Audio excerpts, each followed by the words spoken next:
Welcome to the K2 Sales Podcast. I'm your host, Karen Kelly. Every week, I'll be sitting down with a sales executive where they'll share their stories and experiences that produce game-changing results. Let's be honest, sales can be a tough game. I'm sure at some point, we've all delivered a less than stellar demo, been ghosted by a client or two, and sometimes maybe we did more talking than listening. And that's where I can help. The stories and insights our guests share can be applied to your own business, your territory, or with your team, so you're not reinventing the wheel. Our weekly tactics and strategies help you get out of your head and start creating your own path towards game-changing results.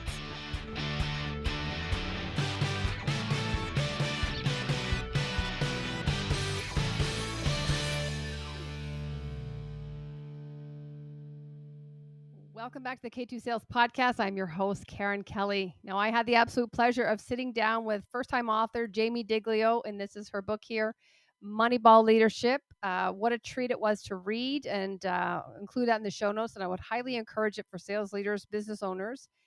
Jamie is the founder of First Consulting. She's a TEDx speaker, and now she's an author. And what we talked about is a lot of, we hear the term measure what matters. And for leaders, a lot of that is process and data and analytics and metrics and ROI. And well, yes, we need to know that. A lot of what her programs go through is the inner work of what matters and really understanding you as a person and what are your unique strengths, what are your values that you bring forward. And we don't often slow down to realize what that is. And what ends up happening is we paint our team with the same brush.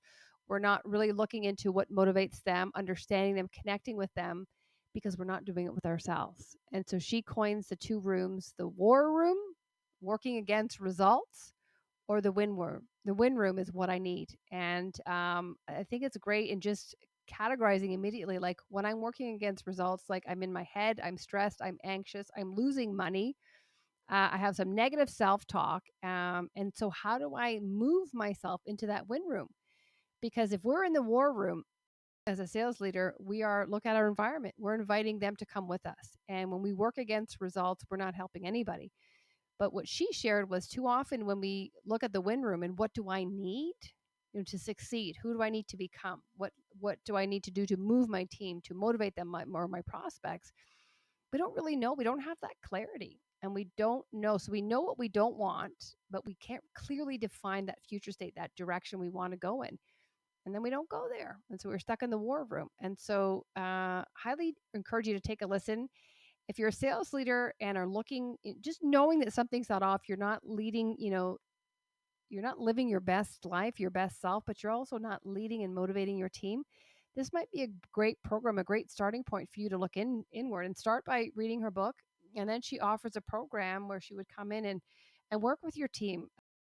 And I have personally gone through Jamie's program, and the level of awareness and confidence and conviction I have in really aligning my value system with my communication and bringing it into conversations, really does allow me to show up with my, authentic voice and my uniqueness and embracing it. So I would say if you're looking to make a change to really take your leadership to the next level, to motivate your team, not paint everyone with the same brush, and win, make more money. So highly encourage you to take a listen. And thanks for tuning in, everybody. And I hope you enjoyed it as much as I did. Now, I am delighted to bring Jamie Diglio, author of Moneyball Leadership, to the podcast. Welcome, Jamie. Thank you for having me.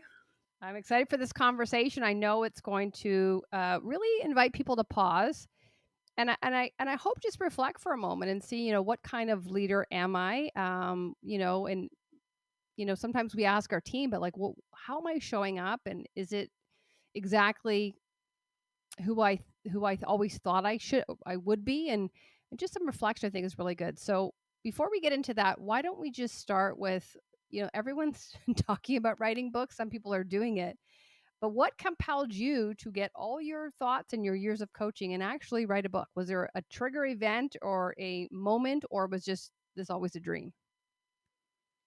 I would be lying if I said it was always a dream. I like I think it, over time it became something that I felt that I needed to do. But what actually was more of the trigger was last year I did a TED Talk, a TEDx. And after it, people who watched it, they kept saying, Do you have a book? Mm-hmm. I want to hear more about this. And I was like, I don't have a book yet. And so last year was, the doing the TEDx was the goal. And then at the beginning of this year, really like in December of 2023, I wrote down, I said, okay, goal for 2024 was to write the book. Okay, amazing. And good for you for being goal oriented and following up on it, because a lot of people, what do they say? Goals without timelines are just dreams. Yeah, yeah, exactly. Well, I had put it like in my phone and like created it and like made a snapshot of it so that every time I went into my pictures, I could look at it like my 2023 and my 2024. So Front and uh, center.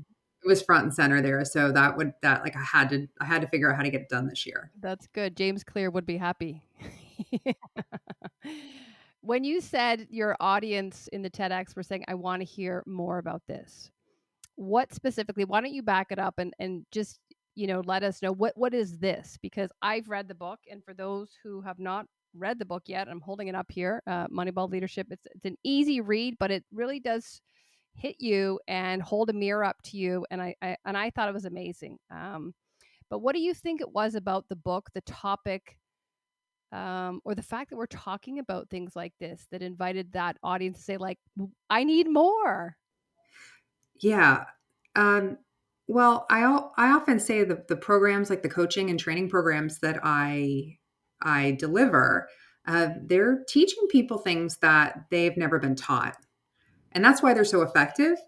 And all of this that I teach today is all based off of my own need that I had as a leader. And so in the TED Talk, what I spoke about was being a sales leader, and suddenly one day, not being able to feel my legs, and it was because I was just go go go, and it was a stress response in my body. And what I didn't realize was that I was just consumed with anxiety and stress, and I didn't have a way to know how to break away from it. And so in the TED talk, and then I speak about it in the book, the framework of the book, but the concept that we all have two rooms in our head at all times. And on one side, we have what I call our war room. Our war room is where we work against results. It's where we doubt ourselves. It's where we focus on all of our weaknesses, right? Like you get 100 pieces of great feedback and then you only focus on that one thing. And so we are really, really good at living in the war room. Hmm. It's just we're wired to focus on the fear and risk. The challenge is when we live in that space, like we're working against ourselves, and that also means that's when we're in that space, thinking in that space, we're losing time, we're losing money, energy. It's wasted, right? But the on the other side of our brains is what I call our win room, and win stands for what I need. It's the space we go to when we're clear on our goals, our directions, our boundaries, where we're going. We're very, very specific and clear on that.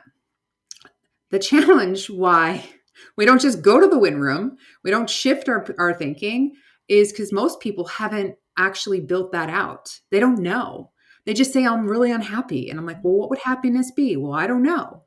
Okay. What would success be? I don't know. So most people are living sort of stuck in this war room they don't even realize they're in. And that was me. And so what I talked about in the talk was a framework for how to get out of it. Because once we're out of it, right, we go from losing money to making money. We want to spend more time in the win room. And then it's not just, that's our headspace, but that also changes everything around us. So if we're a leader and we're leading a team and we're leading from the war room, what are we doing? We're working against the results we want for our team.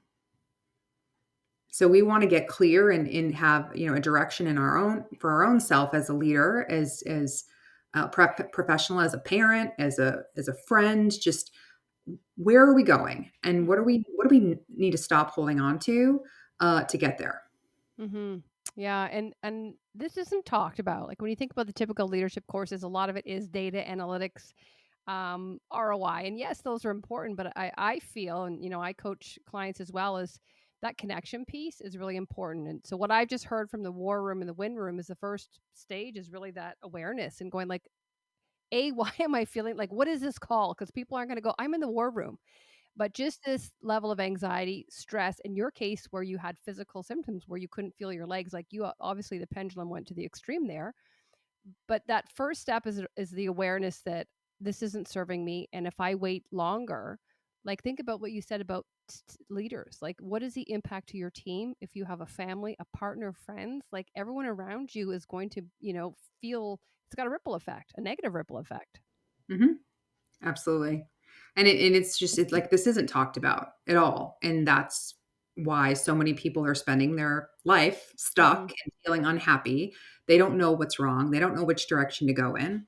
And this, if you really put a lens on it, a large majority of people are stuck there. Mm-hmm. So if we can get them unstuck, right, it immediately takes them, from average to peak performance because we're super clear. And to your point is that, we measure everything, right? Specifically like in sales, but just in general, like we are drowning in data. And why is performance not going up? Mm-hmm. It's because we're not measuring what matters. And when it comes to motivating and driving productivity, results, it's about how are you understanding the individual? How you understand the individual, and each individual is different in what motivates them, what drives them, what the direction they want to go in. Each individual has their own strengths. And the majority of training and coaching and just everything we do is one size fits all. So what it's doing is it's leaving a lot of money on the table and it's keeping a lot of people average. Mm-hmm. And I just was taking a note there, and I had a little moment. But when you said like, you lack clarity in the win room, or no, you have clarity in the win room and the war room. But like when you're leading a team, you can't and you can't motivate them. You can't if you can't see what's clear for you and what you want. How can you see that direction or what's best for your team? Like you can't see that for them if you can't see it for yourself. 1,000%. And see, this is the challenge with most leadership books is they teach you like a step by step, right? Of what you're supposed to do, what you're supposed to say, a script. Mm-hmm. And the challenge is that script is not like that's a script for one person, but if that's not you, it's not going to be authentic. Mm-hmm. And so people feel that. Yeah. And so it's about finding your own leadership language, which is unique. You're still going to use like a framework, you still use this, but it's how is it coming from you, and you're consistent and clear in your messaging and the direction you want to go in, and your team understands that. Mm-hmm. It's coming from you. And Yeah. it's not forced into some sort of like, okay, we need to just like follow this script. Mm-hmm. I get that there's a real knowing, like there's a knowing within yourself, like that authenticity piece, and there's a conviction that I know who I am, therefore I can bring that into the framework, whatever it is. But I feel like there's such a pressure to conform and to be like especially in the corporate world. You got to be and look and sound like everyone else, and they're afraid to inject to be vulnerable, and to just deviate a little bit and go, well, this was my experience, and and do you not think your team would welcome that breath of fresh air and just that difference? Well, and then you see this a lot. I see this a lot with clients that I work with that they can't figure out how to get to that next thing. And it's because they're trying so desperately to be like everyone else instead of being themselves. And so once we were able to like, I, I, I equated to like dropping that 80% that you think you're supposed to be, Mm-hmm. but it's never going to be you because it's not you. And we hone in on that 20%. Mm-hmm. That's your winning formula. That's what we want to measure. We want to measure the thing that is going to make you as successful as possible. And that's going to, because at the end of the day, like if you're a sales leader, right, it's about how do you get your people to perform? Mm-hmm. How do you get them to know you have their back? So it's like, how are you leading and motivating and driving people, but like thinking of it as more of an individualized way to do that because each leader is different. And when we try to make every leader the same and follow a script, they play average. Mm-hmm. They're not leading.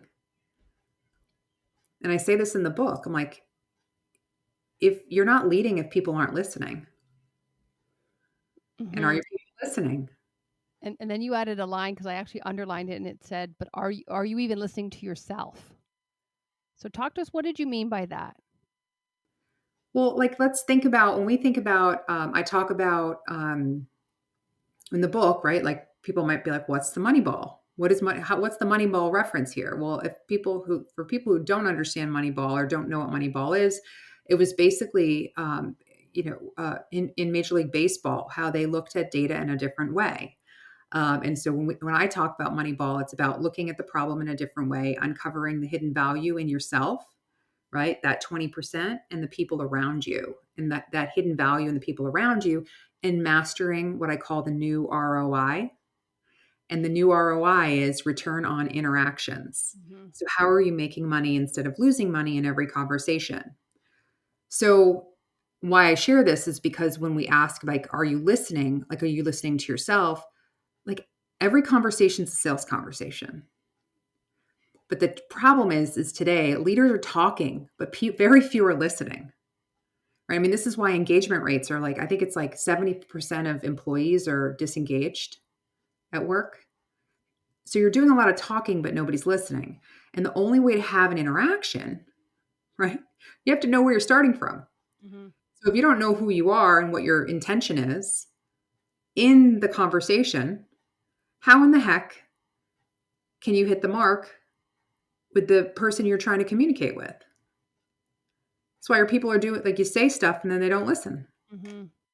Yeah, absolutely. And you know, it's more and more, and I see it in the virtual, the face to face. Like it's the environment doesn't matter. That's prevalent.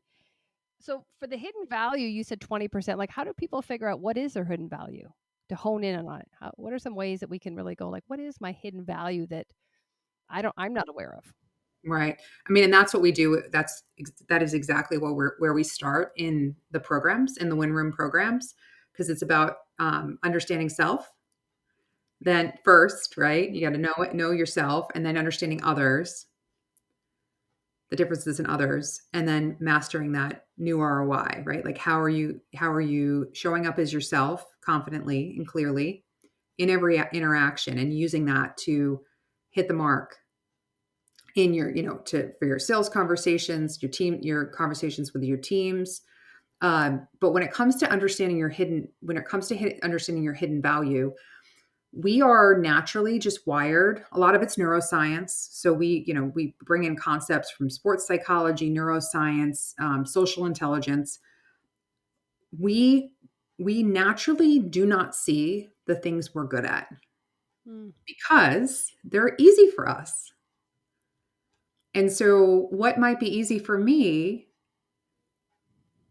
is maybe not easy for you, mhm. but I don't understand it because I'm me. Yeah. Right? I'm only, we can't see the picture when we're in the frame. So we go through a step by step process using data, right, and um, behavioral science and evidence to be able to understand where, like, who are you, and like what are your natural strengths. And then we're using that behavioral data, and then we're using self data, which is a combination of, like, what are your values? What do you specifically value? What do you stand for? Then we're doing we do a series of asks where you're basically getting additional data from the interactions you're having with your customers, previous interactions you've had with your colleagues, and we pull all that data together, and that becomes your winning formula. And so Mhm. we use that as a way to teach the leader or the individual that's going through the program, how do you stay, like, everything you do exists within these words, right? Mhm. So how are you practicing these words? How are you letting people know, what you care about, what you stand for, so it's clear. So it's not just you got to you got to know it, you got to own it, right? Like, Mhm. oh, so that part of it's like we got to pull it out of you because you can't naturally do it yourself. Then once we have it all, and we do this all, so you can visually see it, and then we give you tools to practice it. So you're practicing it. It's like you're trying on Mhm. what was always there. But you know how you meet somebody, you're like, I don't know, I just really like them. I don't know what it is. Mhm. So the challenge with that is like we want to actually we want there to be words associated Yeah. with You it, know what right? it is. You know why you like them. You know, you can use words for it, right? Yeah. Like, and so one of the tactics we use is at the end of, I'll say like, was this been, we'll do it with you right now. So has this been a good conversation so far? I think it's been a great conversation. Awesome. I mean, I really value your feedback. I love, just being here talking with you. But what stood out so far that, what was most helpful that we talked about? Yeah, I like the fact that you bring examples to it and you can bring me almost to the a scene where I can see it in a very tangible way. Got it. So the example is intangible. Yep. So that is a tactic you can use at the end of any interaction, any meeting, any client meeting, any one-on-one. Mhm. What do we talk? It's because it's not about what I said, it's what you heard. Mm.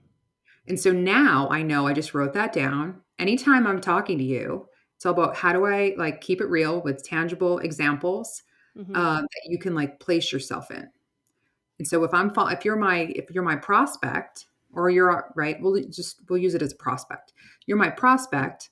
Um, I'm going to come back my next interaction with you to be like, hey, I want to make sure I give you some specific examples and in Mm. this next agenda.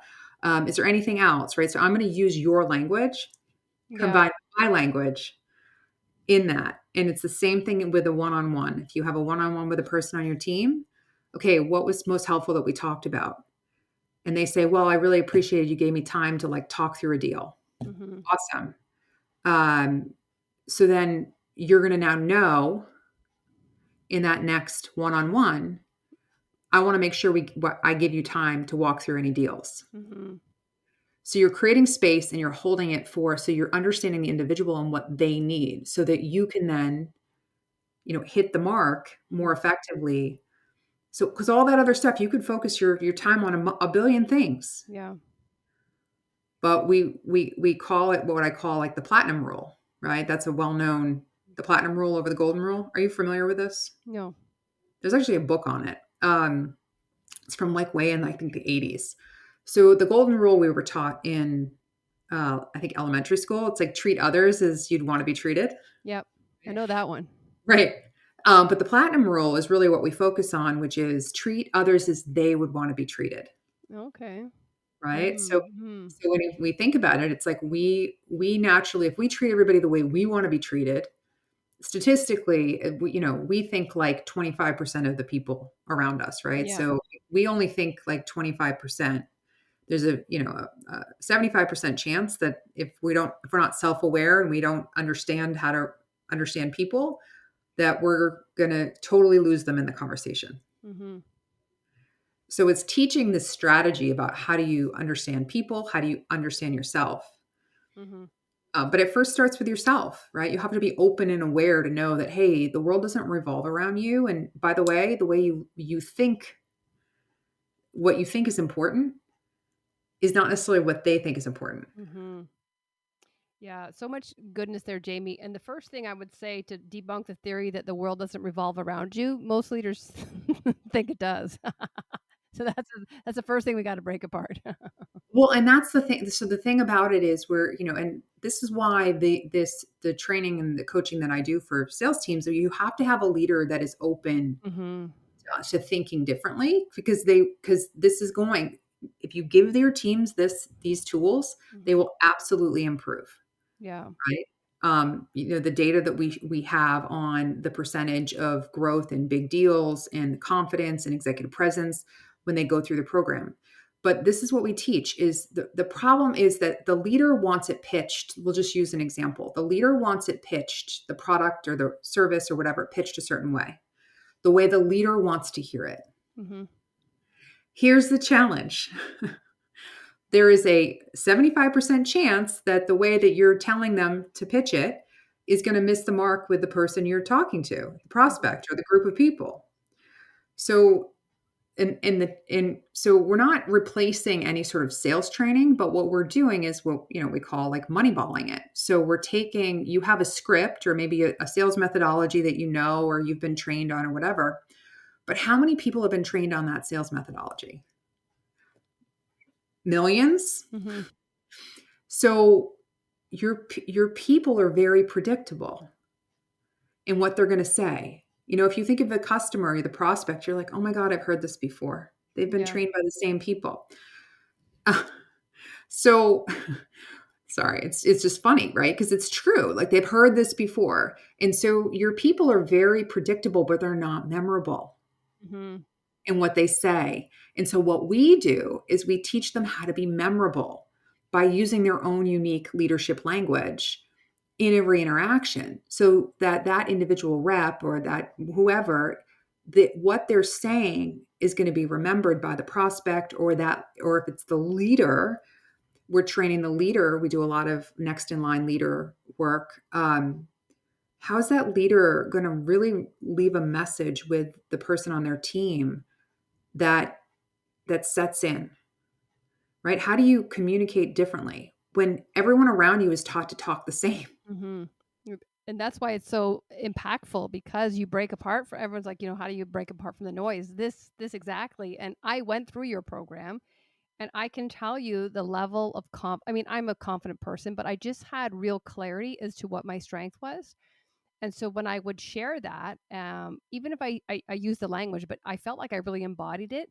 But there was this knowingness that if there is a misalignment here, like I'm okay. Like I can walk away from this because I'm showing up like with my values, my integrity, my everything. And if you don't find that in line and something that someone that you want to work with, I can't deviate from this, because this is how I'm hardwired. And so I just felt this real strength, this strength and ownership of like, kind of take me take me as I am. And if you don't like me, I'm like I'm an open book here, and I felt that definitely confidence and conviction going through the program. But the biggest thing is I feel that people, the way in which you're perceived is often different than how you perceive yourself is different than how you're perceived by others. And so I feel that first part, there's a an incongruence that people are like, oh, I'm this. And when you go through the program, you're like, oh, I'm really not that. But that's all you're leading with. And there's such a missed opportunity then, because you're trying to just find other people like that. And you're like, that's not even a strength or something that people are going to gravitate or resonate with. Right. Absolutely. And people, it's like, remember I said like everything that I teach in the programs, and my team teaches in the programs, it's all about helping you to build your foundation, right? How do we hold on to the things that make sense for me and my future, my direction, and how do we not get caught up in what I call the highlight reel, Mm-hmm. not the real, right? The reason Yeah. why this is like so important right now is that people, again, we don't see what we're actively doing. So we're doing all this stuff already. But then we go and we see somebody else doing something and we're like, "Oh, they're doing that. Maybe I should be doing that." Mm-hmm. And then we're like, "Squirrel," right? Yeah. Squirrel, squirrel. The next thing we know, we're like carrying all this extra stuff that isn't us, but we're trying to like fit some mold that we think we're supposed to be. And the hack, the major hack that nobody tells you, but I will, um, is the more you try to be like everybody else, the less effective you're going to be. Mm-hmm. Right? It's about owning who you are. And once you do that, like it just everything else becomes easier, because it's like people say it's like a weight is lifted off of you, that oh, I can be me. Mm-hmm. And so for better or worse, no, actually, I mean, for better or worse, now what I'm doing with a lot of my clients is helping them to come back to themselves, because most corporate leaders and environments, they teach you to strip away all the things that are uniquely you, Mm. So right? sad. I know. And then people come to well, they'll come to me and they're just a shell of themselves. Mm-hmm. And I'm like, I know it's there. We just have to like bring you back. Mm-hmm. And that's why modeling the behavior is so important for these leaders that go through the program or are interested in making that shift and moving into the win room. Is like when they see you getting vulnerable and going through these motions and really finding out what is my true value there. and embodying it into your conversations and really being others focused, your team is going to do that with themselves. That's going to invite them to go, what layers can I peel back and see what my 20% is? But imagine the authenticity and the rawness and the honesty of the conversations they're going to have with their prospects. Because when I get on a demo now, I'm like, hey, Jimmy, hey, Roger, hey, Sam, you guys all look and sound the same. Like, yeah, I can't see any difference, right? But if someone starts with a story or I just feel something different, that's just a pattern interrupt in itself. That it's enough to go, God, there's something about this was different. The part of the brain that makes the decisions, we have no concept of language. That's that feeling. And that could be enough to push it towards you. Yeah, 1,000%. And that's what gives you that edge. I mean, that is Yeah. where you peak performance. Nobody measures, like they're measuring everything else, Mhm. but they're not measuring what matters. Yeah. So people are like literally like they're weighed down. Their brilliance is weighed down by just all this stuff that Mhm. isn't needed. Mhm.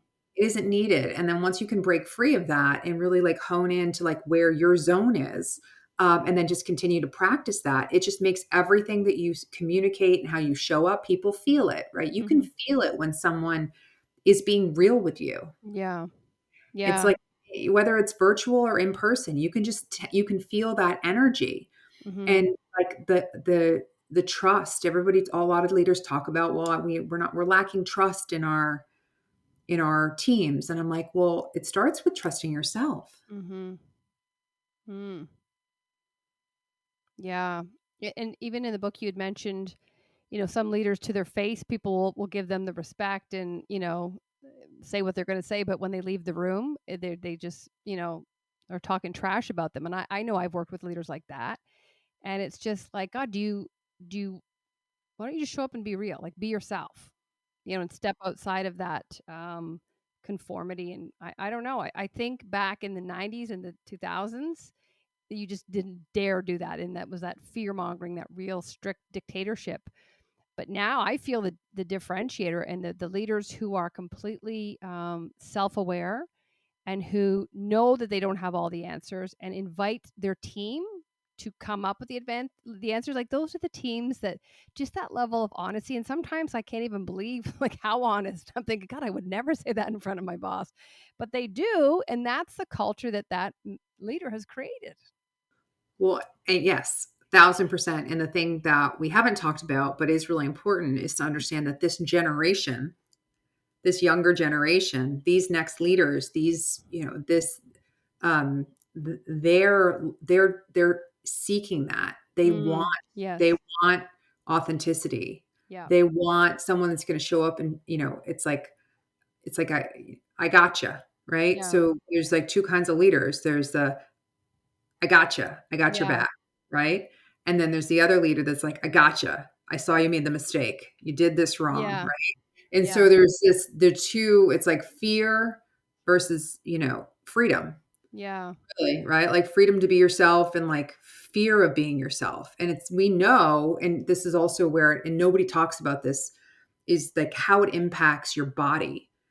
Um, Stress and how we hear, oh, you're gonna have like a heart attack or whatever, but the amount of like learning how to keep your people in the win room, Hmm. right? That stress, because that's a big part of the programs that we work through, is how do we catch ourselves when we're over here to get over here.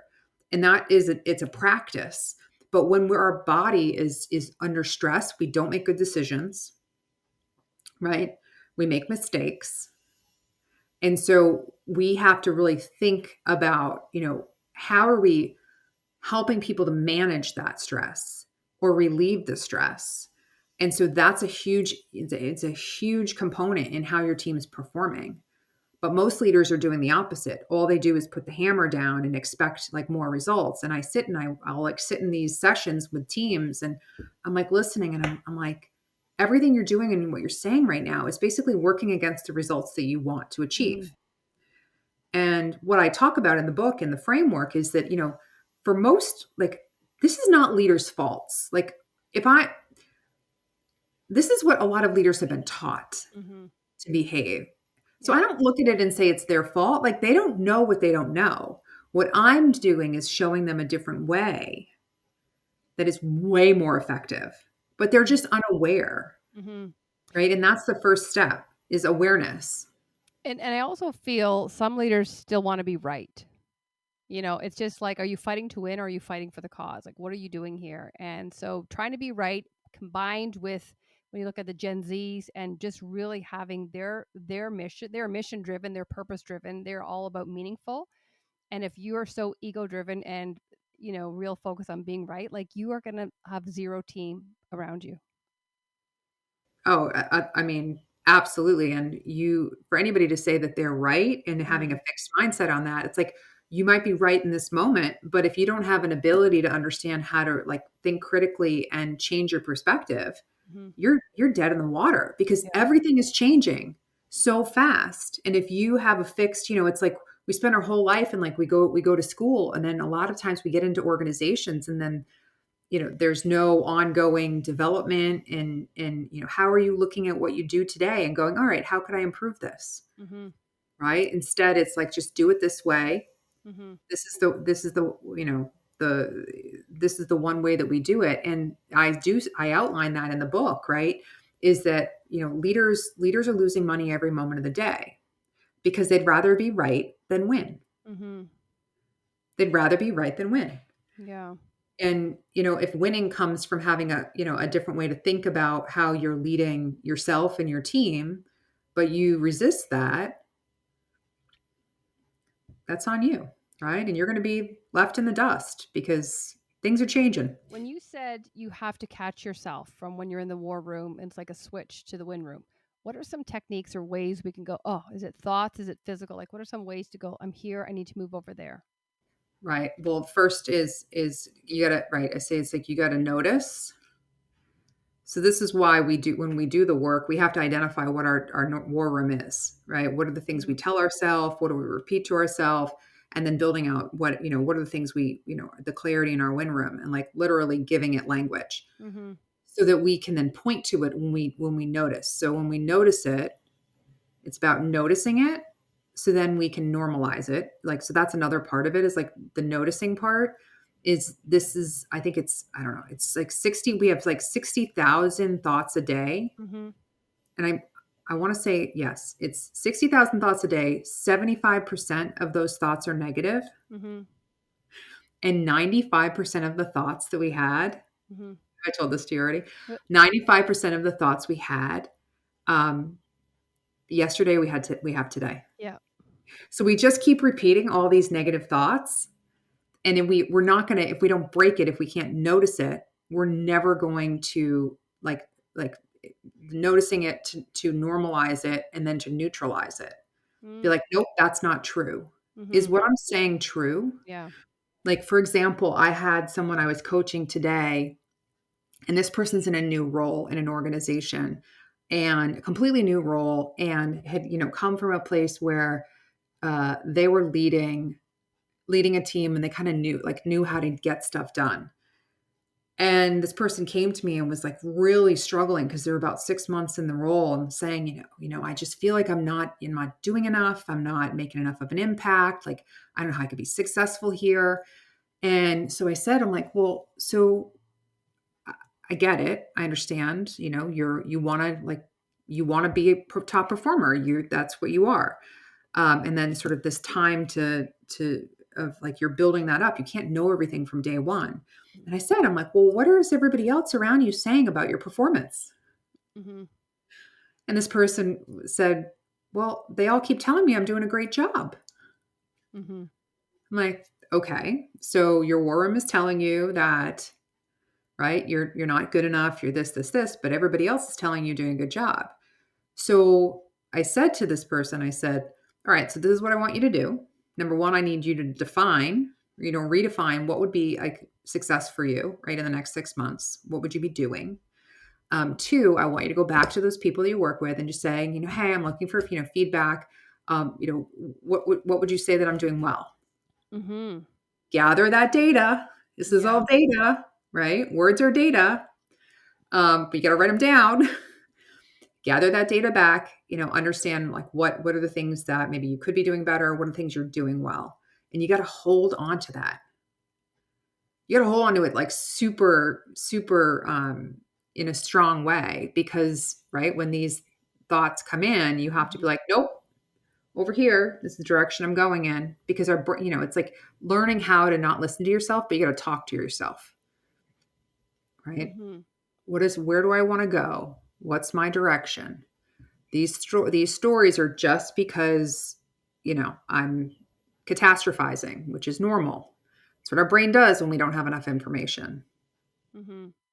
Mhm. And I think in those moments, just breath work and just, because you're activating, the sympathetic nervous system. And just because I hear that I'm noticing it, but sometimes you're like, but I'm still beating myself up about it. So it's almost like, what can you do in those moments? Because you have data to dispel. This is not, and I always say, what's the first question? Is this true? And then that right away, it's very binary. It's like, no, it's not. Okay, so this is a story I'm telling myself, and rationally it makes sense, but we're still emotional human beings. So how do you just go, I'm hearing this, but I need to now like take it on board so I can start like, re putting myself back to a normal state.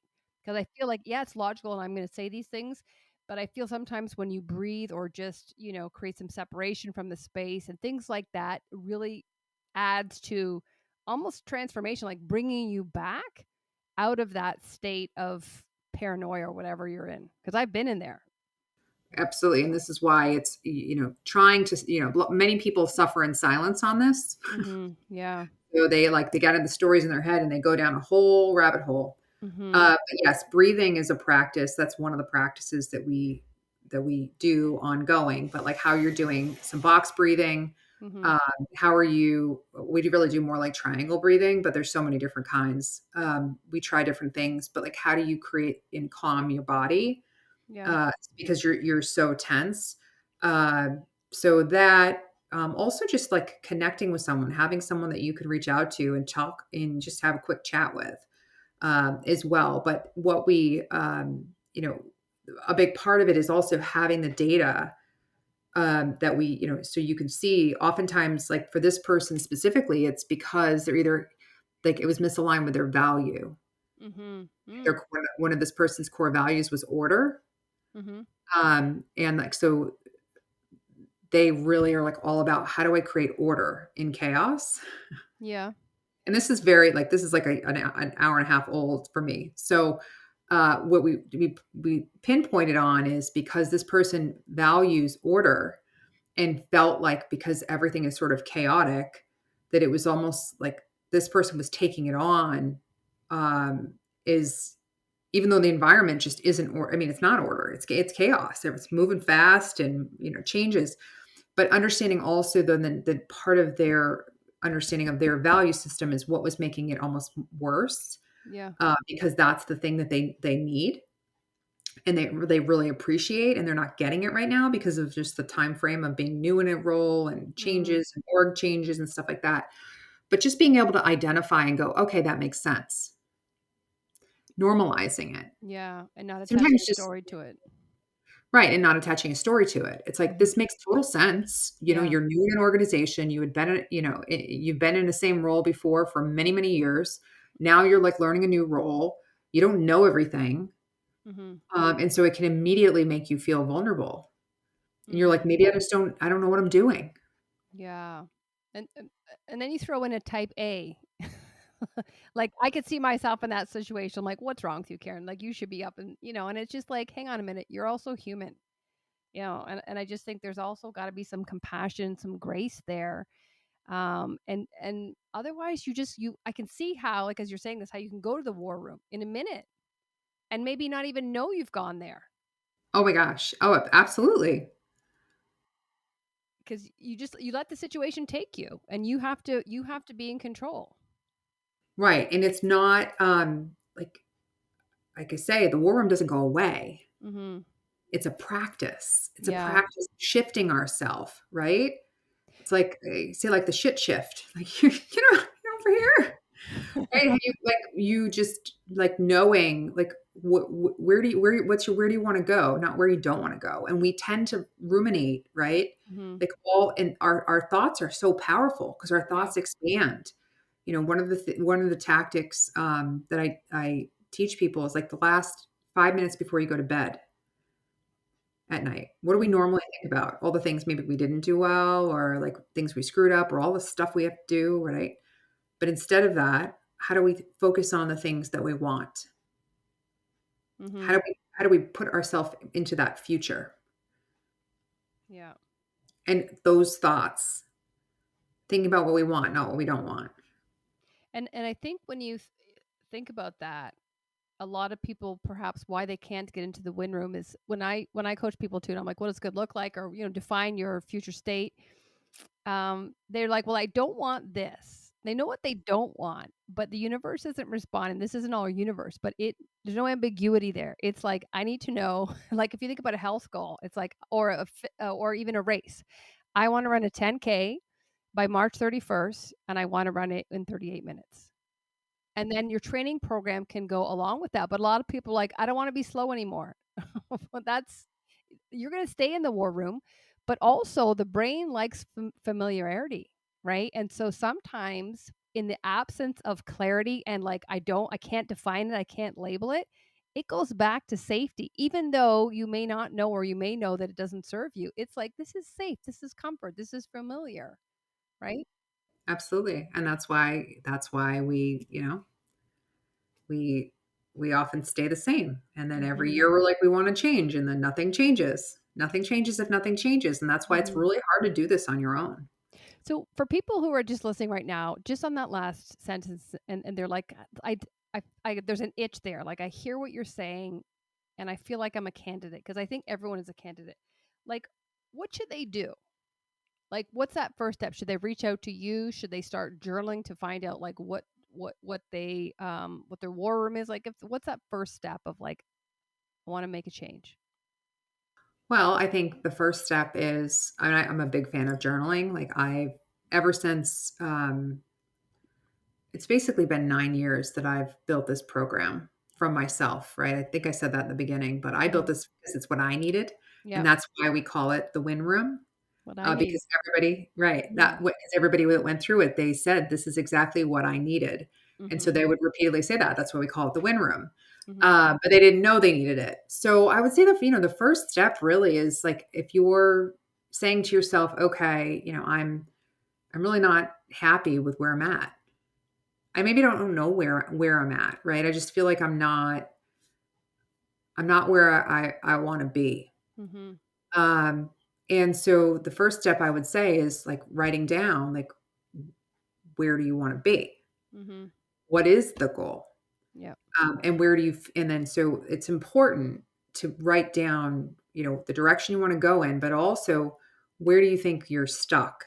So like, the what is the thing like your war room? What are the things you keep telling yourself? Maybe I'm not educated enough, I'm not this, I'm not in the right environment, all the things you tell yourself, which until you actually think about this, like you probably are completely unaware of them because they're just Mhm. there, right? Yeah. It's the noticing. But Yeah. writing that down and like going, okay, well, this is where I feel like I am right now. And then this is the direction I want to be. This is where I want to go. Mhm. Right. So what's the gap there? Right. Yeah. I'll tell you, most people don't have the where I want to go. They don't actually know. Do you think it's also giving yourself permission? Like there's a self-worth there going like, I don't know if I deserve that. I don't know if that's for me. It's for other people, but am I really can I achieve that? Can I aspire to that? Well, absolutely. That's like a known thing. Like people self-sabotage. Like they set low standards because Yeah. they don't think that they can achieve what it is. They get scared. Mhm. They get scared of not being able to do it. It's like I'd rather hit a high, set a high standard and then hit something close to it. I Mhm. think there's a lot of fear. I think because people, we see the edited version. We see everybody else's highlight reel, and it's not real. I So know. we're constantly measuring ourselves. If we put more, I say this like if we put like 5% of the investment on our internal Mhm. right? Like how we look, how and feel internally Yeah. as compared to the 95% we spent to make ourselves look like, we've got it all together externally. Mhm. That's the thing. It's like once we can get it into alignment, Yeah. right? You don't have to keep spending on all this stuff to make yourself look a certain way. Mhm. You don't need that because you're Mhm. going to be who you are. And that just brings out everything. That's when Mhm. people just gravitate to you. That's when, like your business thrives, everything. And that's what we walk through the framework in the book, right? Mhm. It's because once you start, finally realizing that if you can drop, you know, back to measuring what matters, the stuff that matters for you, and live in that, everything becomes easier. Mhm. And even I would just say in closing that the leaders that are out there and working on the outside and the hard skills and the language. And it's like, I don't know when my shift happened, but my focus is always on the inside. And I just think when you can quiet the mind and you can really get introspective and look at yourself with a very um, vulnerable yet compassionate lens, like you see stuff on the inside that the outside will take care of itself. But people are so afraid to go there, to go deep and to sit quiet with themselves because there's shame, there's embarrassment, there's all these standards. And it's just like, if you can just sit there for a minute and be uncomfortable, you'll lean through that. And I tell you, there's a huge breakthrough on the other side. Absolutely. And it is why people that, I work with, like it's all you. And it's like it is like so cool to see someone Hmm. who can like step into the strongest version of themselves Yeah. because they can see themselves in a way that they've never even thought about themselves. And it's so powerful when they realize that that's their winning formula. Yeah. And I always do bring it back. I mean, it's your life, it's your legacy, but it's also, this is how you're going to make money. I Yeah. tell people, like, you stay in this zone, this winning formula is 20%. This is your legacy. This is going Yeah. to be why people want to hire you. This is why you're going to always be in demand. Hmm. And so and you're always going to have people around you that want to work with you because you have literally not only done this for yourself, but you've naturally, now as a leader, you're knowing how to bring out the best in the people around you. And Hmm. it's so uncommon that, I mean, sadly, it's so uncommon, but it is so uncommon that it's going to make you memorable Yeah. immediately with everybody that you interact with. And that's the sad thing. It is uncommon, but I would say to leaders listening and, get in touch with Jamie and her program, but just, be okay with the initial discomfort to kind of, look under the hood and go like, what is there? Why have I been doing that for so long that maybe I'm not even aware I'm doing? But also my biggest thing is I don't want to live a life of regrets. I don't want in my later years to go, oh man, I wish I would have done that. Or like, I wish I would have, helped more people or been more attuned to my team. Like, I just don't want that. Mhm. Absolutely. Right. It's the little things that, if you think back to the people, that inspired you Hmm. to move into leadership, who are the Yeah. people who had your back? Yeah. What did they do? I mean, that's like one of the simplest things. It's like, think about the things that stood out of the leaders that you admire. What did they do? I think that's a great tactical one because I can like Frank, my boss. He just and, maybe I'll forward this to him. He just led with such authenticity. Like even if they're delivering a like a bad news or something we had to do, we're like, we'll get behind it because we just knew he was so authentic and he was real. Where other people would have to deliver the same message and they did it like that empty suit, and you're just like, I'll take the punishment of not doing it because you're a loser and I'm not getting behind you, right? And so Frank was not that guy, and so I would just say, yeah, like who is that person? What did they do to you or inspire in you that you could then do for your team? Absolutely. Like, what are the examples, the things that stood out? So there's a reason why those things stand out Yeah. to you. And one of the things we do in the program is I ask people to think about someone they admire Hmm.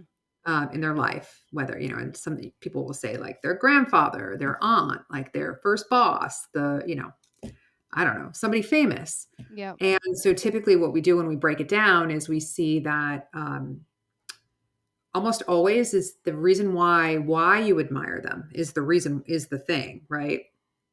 Um, so my two I always say is my mom and Brene Brown. Mhm. Mhm. And both of them is because they speak up when they're uncomfortable, Mhm. right? They've done hard things, and they've pushed through. So, but the hack around this is that if you're ever in a moment as a leader and you're going, I don't know what to do, you always think about what would your What would person you Brene do? admire do, Ah, good. Yeah. right? And so then you can know Mhm. typically there's a shared, even without even doing values work, first, there's an alignment of values that's there. We just haven't uncovered it yet. So you can know that if you do the thing that that person um, you think that person would do, have confidence to know that that's aligned with who you Mhm. are. Yeah. It's a I love little that. little tip. That is a good one. And then Brene would say, "No shame and lead with vulnerability." Well, right, and then so then in my value is courage. Yeah. So for me is speak up when you're uncomfortable. I'm willing to try new things, and if Mhm. I don't know the answer, I'll tell you. And so that's like what I lean into, and that's why I'm here talking, right? Yeah. Say the things that you need to be said that people need to hear, that nobody else is talking about. But, and knowing you, Jamie, like that is so congruent with you. I just maybe because I just hear you often and I speak with you that that's the way it should be. Like people are like, "Oh, that's Karen or that's Jamie." Like that's just if there's a message or a conversation or a tidbit or something shared, it should have a resemblance of like that's Jamie, Right, and right? that's the key, Recognize. recognizing it, but then actually having words to describe it. Yeah. 'Cause you'd want people to be, now, right, you'd say, "Oh, well, Jamie, speaks up. She Yeah. speaks up. She does this, she does this." Before, you'd be like, "I don't know, I just like she's got good Yes. energy. Like, I don't know what it is." And this is what we Yeah. often say, but we want to back to the point of, when I asked you earlier in the podcast about what stood out in the conversation, Mhm. and you said that you liked that I gave specific real examples, Mhm. tangible things. Yeah. And so I remembered that, and I will then use that with you. But now if you were to say if somebody said, "Well, what's it like with working with Jamie? What do you like about her?" And you're gonna say, She gave examples, tangible examples. Yeah. "Right, she gives examples, she gives, like, real stuff." Yeah. So you have the words literally through that interaction. It's like a little neuro hack. Yeah, that's great. And you did share a number of examples. I'm not sure if that was because I I like that, or is it just that's you? Well, because 'cause I'm reading the room. But think about, I love that. Sales leaders, if you're listening, I would say even win conversations. And I think this is so important. And if you're having a conversation with your team and really asking them, like, what would make this coaching session very meaningful for you? Or what do you look for in a communication style or something like that? And getting that uniqueness and even having a scorecard and keeping it for your team the next time you go into that conversation, because if you have a big team, you're gonna be like, oh, this guy, is he like this or is that her? I can't remember. But just what you're gonna get from them, that connection, that trust, that disarming.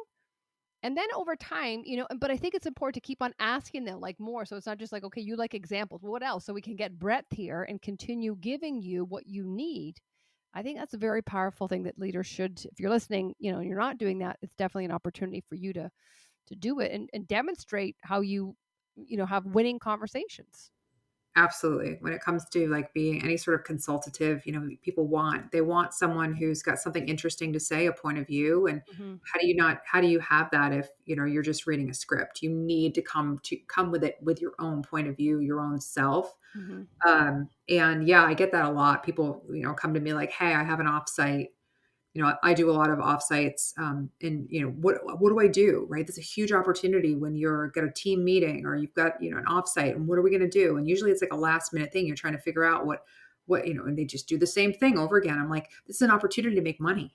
Yeah. Like when I say make money, this is about how do you get your people to behave differently and move, right, and move and do and um, create a different way to think about their thinking and how they show up. And so even small it's small moments that matter, like how are you creating the space. And I get it, as a leader it's like you're at capacity, Mhm.